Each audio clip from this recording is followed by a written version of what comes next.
Hello, Juno. I'm Ericka Lee, and welcome to Juno's Open House. I'm a licensed realtor, and today we are going to go through the checkpoints of the home buying process.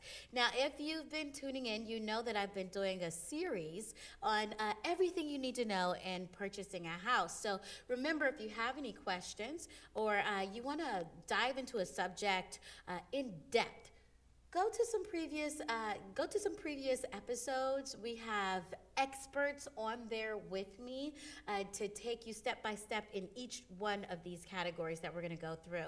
Also, I have a gorgeous home that we're going to feature today, waterfront, that you'll see at the end of today's episode. So stay tuned all the way to the end. You're going to want to see that home. So, all right. You have decided you want to purchase a house, you brave little soul in this crazy market. So the first thing you need to do after you've made that decision is to see how much house you can buy, right? So you need to head on over to a lender and see what you get pre-approved for.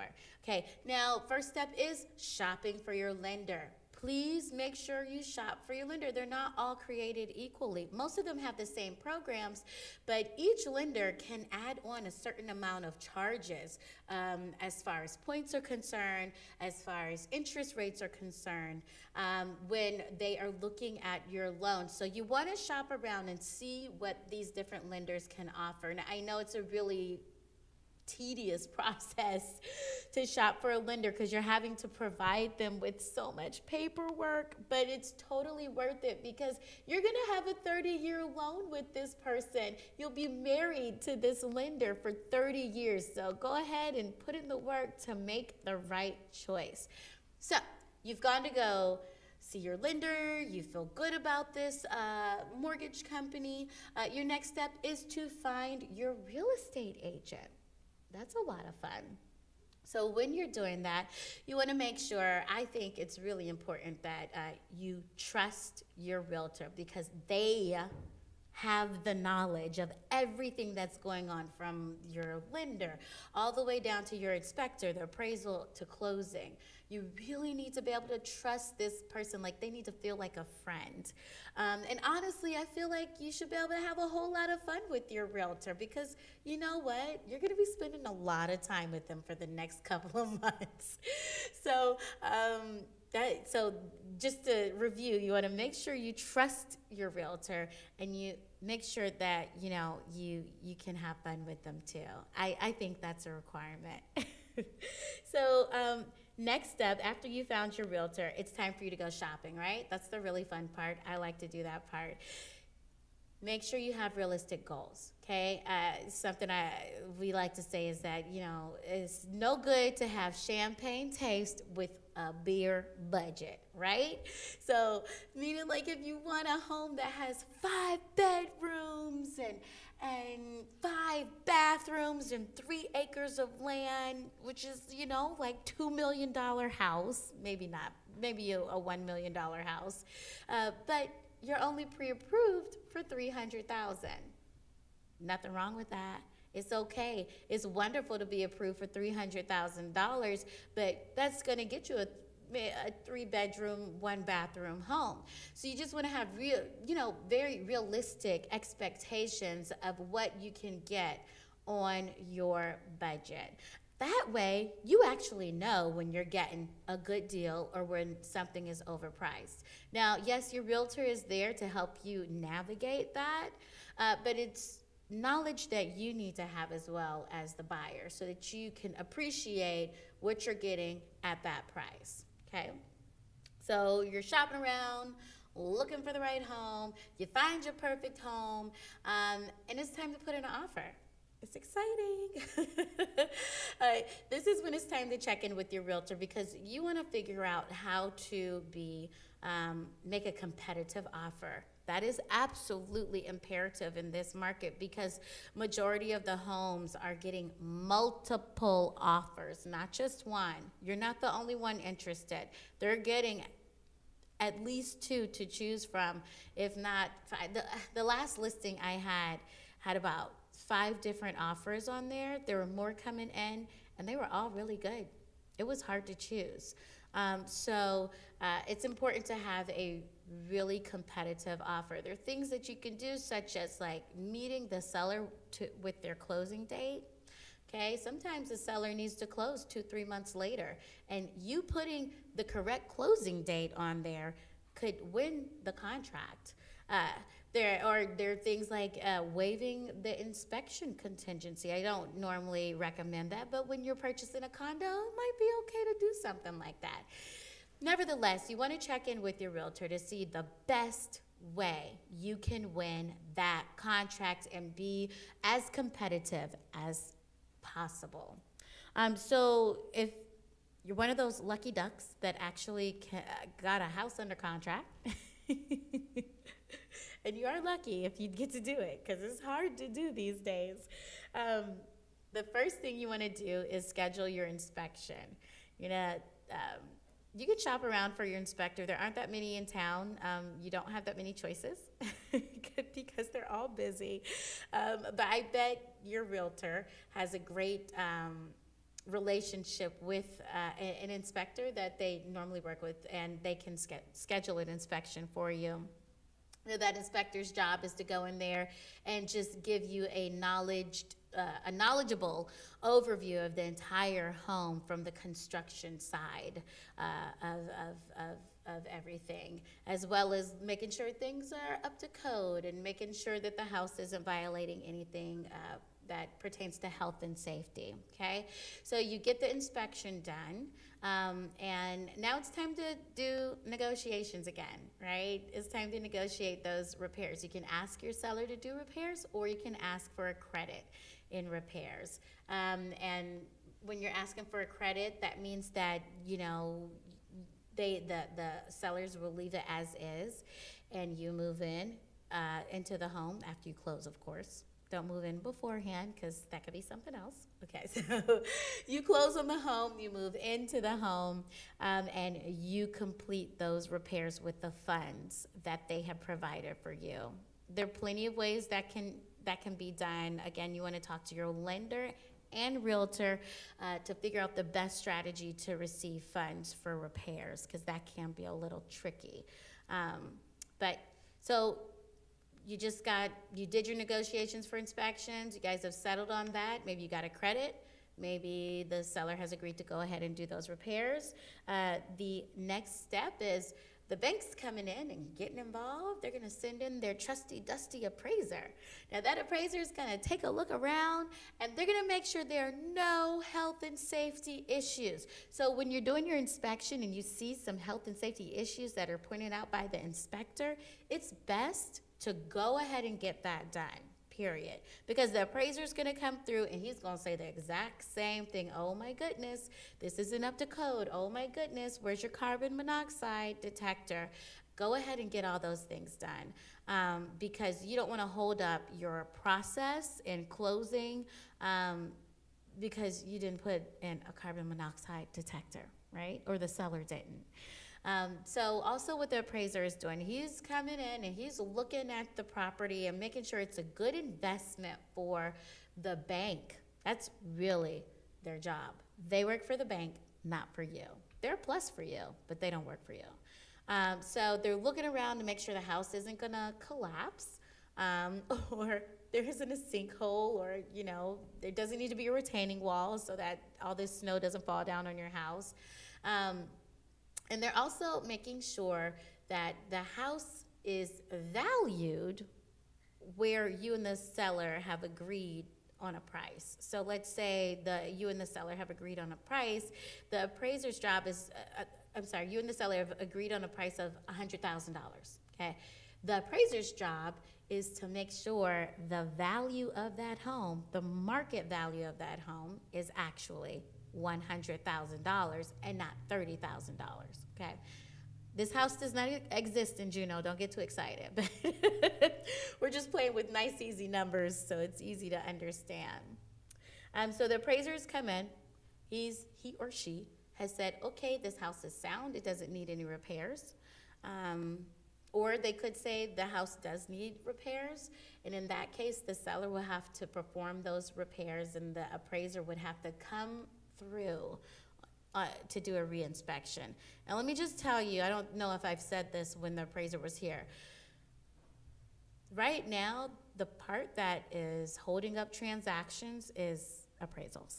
Okay, so you want to make sure that house is ready. Ask your realtor, hey, what do you think is going to be a hang up for the appraiser so we can go ahead and get this done? Because what happens is if the appraiser comes through and they say, there's some chipped paint here, and this house was built in 1950 and I'm concerned that it has some lead-based paint, I want you to scrape that chipping paint off and paint over it. If the seller has to do that, the appraiser has to be scheduled again to do a reinspection. And these appraisers are so busy. It takes forever to schedule them. So if you can avoid that, go ahead and do that. And I'm speaking to both the buyers and the sellers on this one. So anyways, let's say that the appraiser has come through, he's either accepted the property as it is, or he said, let's do some repairs, and he's completed the reinspection. The next step is to speak to the title company. Now, title should have been ordered, probably about 25 days ago, okay? And your lender opens title for you.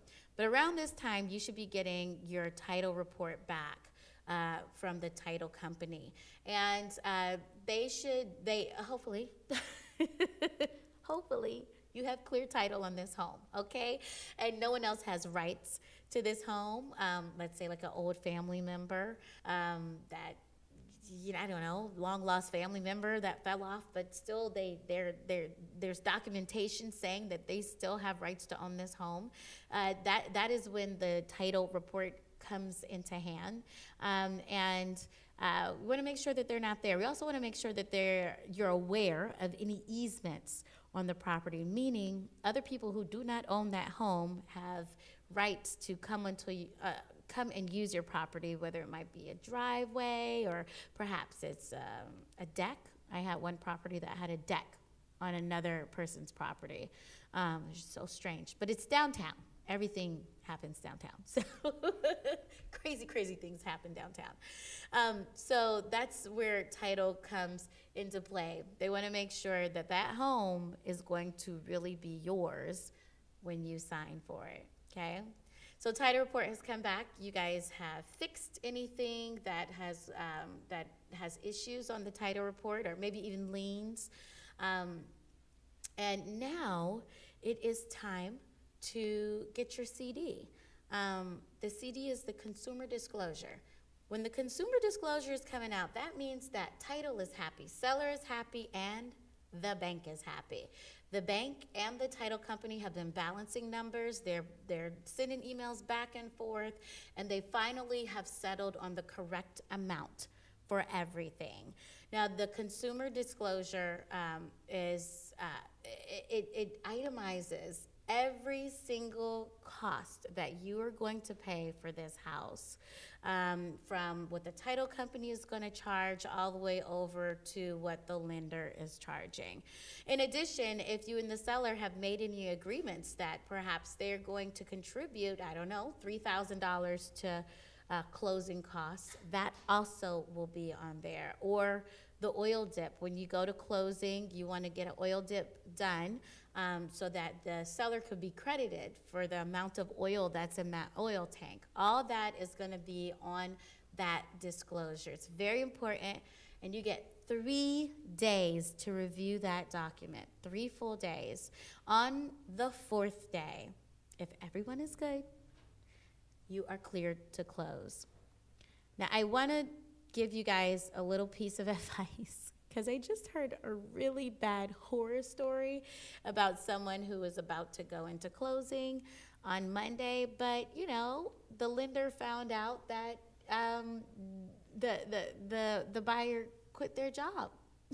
So that they're not going to closing on Monday. That's going to hold things up.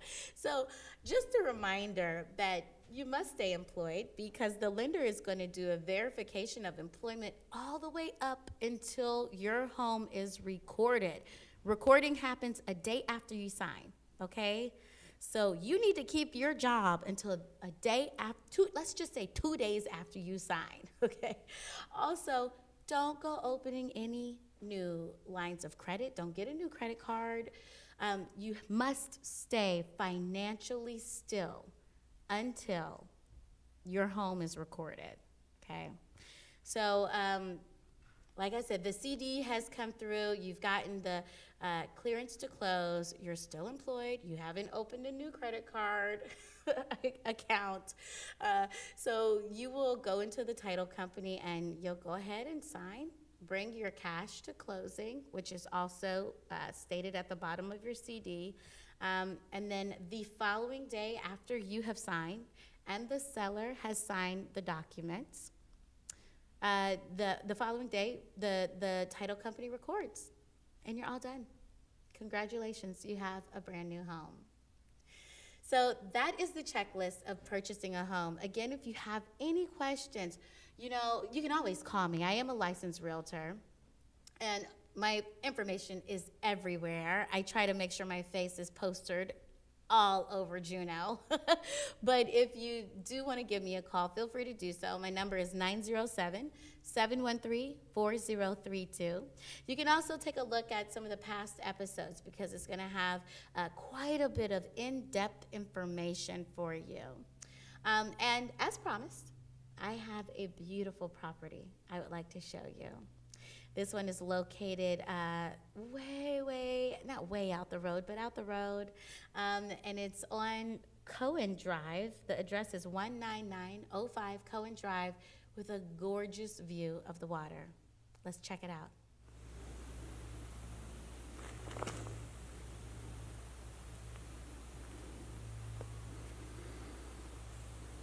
Oh, hello.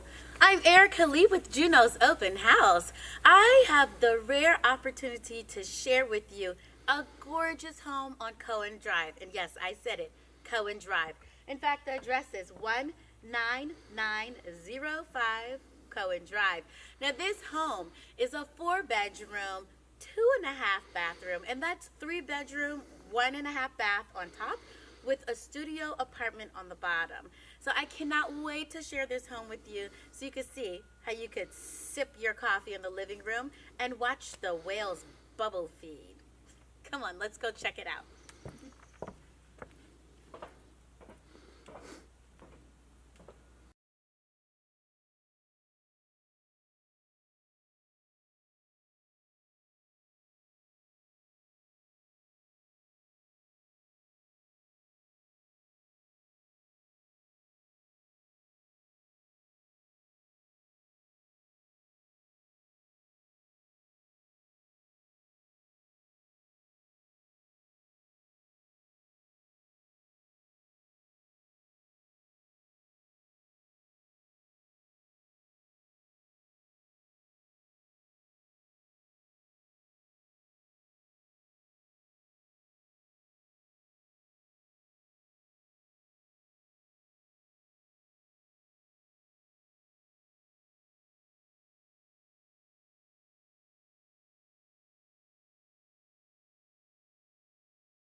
All right, here we are at the house. It's over 2,300 square feet on 6.1 of an acre. Let's check it out. Beautiful door here. Look at this.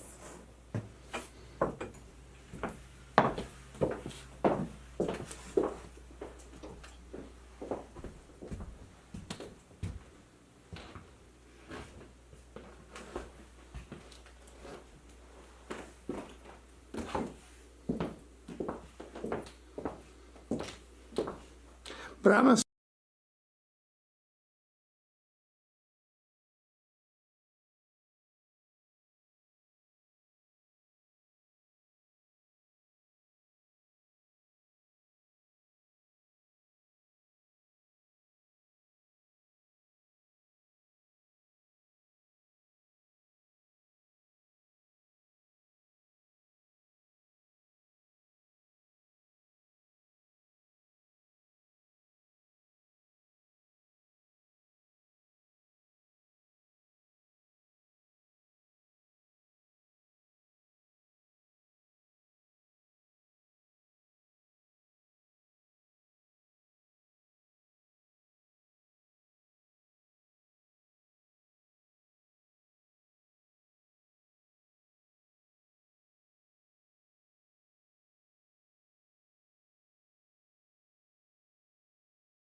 Cohen Drive.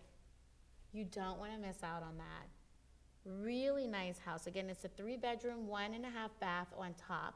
What you did not see was the studio apartment on the bottom, that it's a studio, so it's one room, and then you have a bathroom in there as well, and a kitchen. They also can enjoy the gorgeous view that home has to offer. I hope you guys enjoyed the show and it was helpful to you. I'm Ericka Lee, signing off, and thank you for tuning in to Juno's Open House.